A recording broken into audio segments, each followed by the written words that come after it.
Hey YouTube, this is Rexy. I'm Carl. I'm Rose. I'm Nikki. And this is To Your Eternity, episode 6. Yeah. Yes. Oh, so last time, Heart's broken into several million pieces. Oh yeah. I Wonderful. blocked it out. What happened? Oh yeah, I remember now. March is on. Yes. March is on. Yeah. And Perona still misses. Yeah. Can't leave the game. And Fushi makes sad face. Fushi made sad face. He's gaining emotions. Yeah. He's and- expressing them. Which is just in time because he's going to be a child. It would have been an emotionless child. Now it's an emotionful one. Yeah. Yes, he did change into March to have an adventure with her. Yeah. Oh, with his mom. Yeah, it's going to be a mom. She's going to be a mommy. Yes. Maybe we'll figure out what's happening in this episode.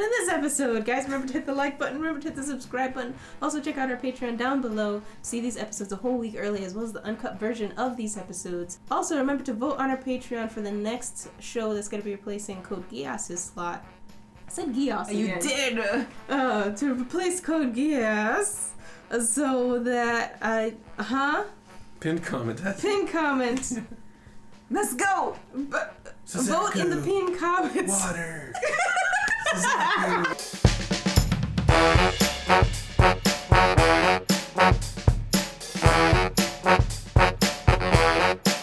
Discussion. That was great. Yeah. We learned things. We learned things. And a fight. And fight. Oh, it has all of the things. All of the things. Education and entertainment. On the edge of your seat, almost deaf, but we know he can't die, but then it looked like maybe it's possible. Maybe. I don't know. But yeah, losing his peoples in him because of this enemy. Yeah. Sent to impede him. Sent to impede them. Their Them. objective. Both the Maker and him. And Fushi. Yes. The Maker seems like he's all powerful. He made him. So I'm just assuming all powerful, but he can't interfere with the real world for some reason. So he had they to send send things. Yeah. Like I said, there's someone like him on the other side who also sent that thing. Yeah. I love the voice of the Maker. It makes me wonder what the dub sounds like. Slightly disinterested, but also seems smart. Yeah. I actually really liked the aura of the Maker. I liked how they had him hooded. His mouth doesn't move when he speaks. Right. He had his hand on Fushi's head. At first, it's like, oh no, is this the enemy that we're facing? But then he's like, no, this is your enemy. Fight him and win. Yes. It was really cool. I liked it. And then he just turns around. Whoa, I don't know what that was. Yeah. That was so weird. random. I wonder, but the Maker did say you don't understand what I'm saying. Mm-hmm. So maybe he knew that. He was like, okay, this is not going in. So I'll be back, okay, when you get more stimulation. Yeah, I don't know. He has very little reason to take on the form of the boy, but he does anyway. I think he doesn't know it, but he's emotionally attached. Like, he doesn't know what emotion is, but he has it a little bit. Yeah. And he has an attachment to him. That's why when he lost him, he felt discomfort of the emptiness. Like, why don't I have that memory? Yeah. There's a hole in my memory. Immediate aggression as well. Yeah. And also, can we just talk about Puren fully committing to becoming a cannibal for a second? Oh my gosh! Yeah. What the hell? Like, wait a minute, it's immortal. I can eat its leg. She was like, just give me your leg.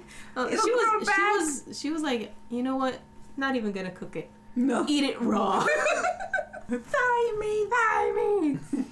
And then we see him mimicking again what March did for him. He eats the thing first and then he Throws it at her. him. That was kind of sweet. And then he comes out and is like, arigato. He's like angry with angry face. He's like, you gonna say thank you or no? Yeah. I just get the head rubs and it's like, what is this? Oh. This is nice. Yeah. That was so sweet.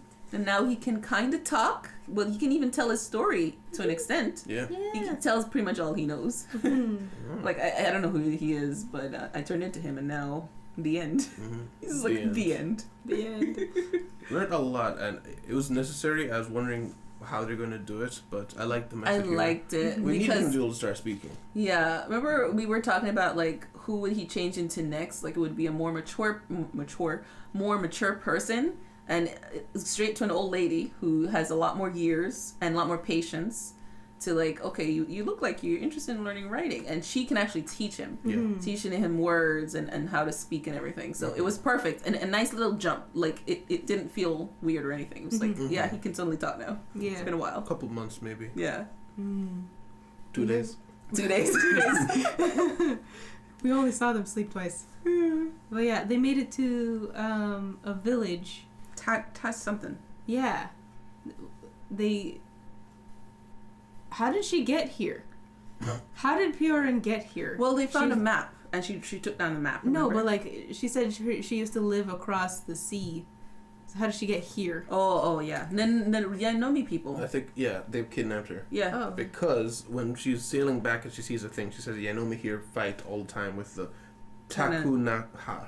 Yeah. Takunaha live here. Yeah. So I'm guessing she's from the Takunaha. Yeah. They kidnapped her and they're like, hey, we need someone to pretend to be a shaman. And that's what they used her for. That makes sense. And then we have... he can't become the boy because he gets attacked by forest creature. Yeah, something the master said about the forest creature is that, oh gosh, what did he say? It's a failure of life. I didn't write it down. Sorry. It poked my eye. It's a failure of life, and it can't really become an animal. Mm-hmm. Yeah, so it's like it maybe like Fushi. Yeah. It became a rock or something, whatever it became, but it couldn't convert like next Fushi. Level. Yeah. So maybe I'm wondering if the master also made it, but then it became an aberrant creation, and it was like, okay, I gotta fix this now. I would think that, but when it showed up, it said someone has come to my garden. Like it wasn't even on a mission necessarily. Yeah, it was just like, there. What the heck is this? Yeah. Although, did the master say that about the thing that came, or did he say that about Fushi?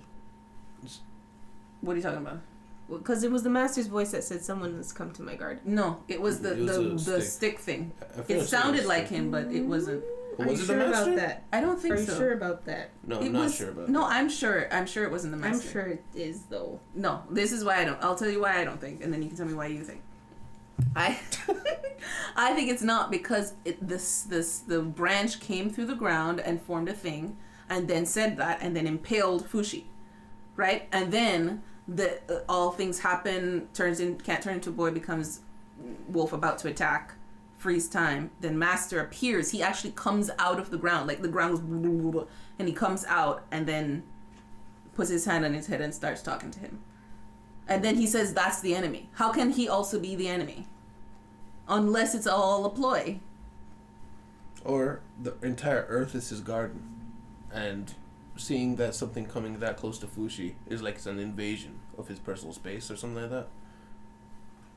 Like the area is his garden. So you're saying like the master said that about the thing? Yes. Yeah. Like he's just sitting here watching Fushi because that's what he does. And something invades his personal space. Yeah. Like something like a snake just came into my garden and he sees it, and then it attacks, and then he walks over to Fushi and tells him what that thing is. That was my head. Okay. That's what's in my head. That could make sense. Yeah. But yeah. So if that thing was sent here to deal with him, the assumption is either someone else made it. I mean, it has to be someone else made it, because if he had worded it differently, I could believe that perhaps Fushi just the latest in a long line of experiments, and that one just couldn't get to the next level like him, and it attacked Fushi. But he said that thing has come here to impede your objective, like it knows our objective. So something else is behind that thing. Makes sense. I'm on the side that it still could have been the maker did something. And it created all the problems. And now he's like, I gotta fix this problem. My grand objective. He's got evil eyes. Yeah. It's weird eyes. Although I have I don't know if it's because he's been narrator for so long. I just have this comforting sense when he talks. His voice is very, very soothing. Yeah, I trust him. So if he breaks my heart, I'm gonna be really sad. It's soothing and unsettling to me. It is also unsettling, otherworldly almost. But it's maybe it's just Stockholm syndrome now. Like your unsettling voice is just love. Okay. Yeah. It's a good fight. I was actually a little bit worried for him there because I was like, please, I don't want to go through a couple episodes having to get this thing back. Yeah. I want to continue going forward with the story. Yeah. Oh, okay. Which we got that. Yeah. I was like breathing. Yeah, I was like, oh my goodness, I'm so invested. I had to pat her back to calm her down. This is something we forgot to talk about in the discussion. We passed it, and I was like, we don't really have to go back for it because it wasn't that big a deal, but kinda. I don't know if we have theories. He was like the maker just before he left. He was like something the coming end. All right. Oh yeah. Yeah. So and you were like, he's expecting the world to end. Is that what you said? Yeah. Yeah. He also said preserve this world. And he also said preserve this world. But then so why is he preserving the world if there's a coming end? Unless he's trying to prevent the coming end? Well, that's why I think he made Fushi. Fushi was sent for stimulation and to gather experience. So if he becomes a walking library of the world and how it works, and the world is destroyed, he can remake that world. Oh. We should have mentioned it in the actual episode. I didn't think we'd have much to say about it, but that's a great theory. That is an awesome theory. But yeah, we eventually prevail. Yes. And then right at the end there, we see we're at our destination. Yeah. With the old man. But we don't see the old... Is that the old man? She was yelling, old man! Where's the old man? She was like... Yeah. It's probably just a student or something. Yeah, that was like a little... But he didn't even... The thing, a person, didn't even... The masked being didn't even react in any way like, oh, you're safe? It just looked at Fushi like, what are you? The immortal freak. Immortal being? Immortal freak. Yeah, I'm wondering, like, if she called him an intellectual, so this guy perhaps is like a philosopher. He just lives off here, collects knowledge and reads. It looked like a Wizard Tower. No, like a, what do you call it? Not alchemy. Library. Medicine-y type. A herbalist? Herbalism. Yeah, that's what it looked like. The place. I At least didn't see that's any the instruments. vibe that I got. Yeah, I can see that vibe. Whenever you're sweeping some place that has a counter, I'm like, Yeah. Alchemy. alchemy. Exactly. And I'll just show up for some reason. Yeah. Men in suit. Yeah. But, yeah, I think that's all we have. Mm-hmm. So, guys, maybe we'll find out what that masked dude is about in the next episode. So, remember to hit the like button, remember to hit the subscribe button. Also, check out the Patreon in the description to see these episodes a whole week early. And don't forget to check the pinned comment to see how to vote for the next show that we're going to be watching. Yeah. See you next time. Bye. Oh, bye. Special thanks to our patrons, OGC, Raul Ignacio, Jabal Wilson, and Tyrone.